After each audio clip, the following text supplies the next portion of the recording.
سلطان احمد سوم سلطنت عثمانیہ کے 23 سلطان تھے جو 1703 سے 1730 تک تخت پر فائز رہے۔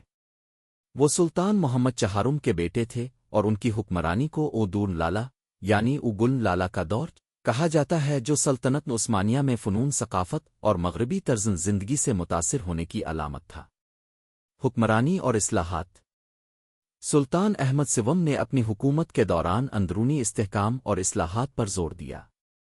ان کے دور میں یورپی طرز کی طباعت خانہ پریس قائم کی گئی، جس نے عثمانی سلطنت میں علمی و ادبی ترقی میں اہم کردار ادا کیا۔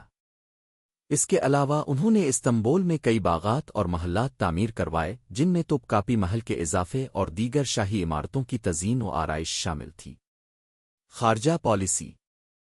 احمد سوم کے دور میں عثمانیوں نے روس کے خلاف کامیابی حاصل کی، خاص طور پر 1711 کی پروت جنگ ریور کیمپین میں، جس میں روسی زار پیٹر اعظم کو پسپائی اختیار کرنی پڑی۔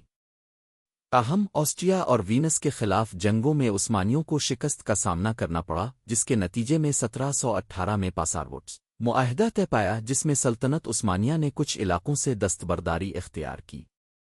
تخت سے معزولی۔ 1730 میں مشہور ابتروانہ بغاوت پاٹرونا ریبیلیان کے نتیجے میں احمد سوم کو تخت چھوڑنا پڑا۔ باغیوں نے ان کی مغربی طرز زندگی اور اصلاحات کے خلاف بغاوت کی، جس کے نتیجے میں وہ مجبورنہ دستبردار ہو کر باقی زندگی نظر بندی میں گزارنے پر مجبور ہوئے۔ ان کے بعد ان کے بھتیجے محمود اول کو تخت پر بٹھایا گیا۔ وفات۔ سلطان احمد سوم 1736 میں استنبول میں وفات پا گئے۔ اگرچہ وہ عسکری طور پر زیادہ کامیاب نہیں رہے، لیکن ان کا دور عثمانی سلطنت میں ثقافتی نشت ثانیہ کے طور پر جانا جاتا ہے، جہاں فن، ادب اور طرز زندگی میں نمایاں ترقی دیکھنے کو ملی۔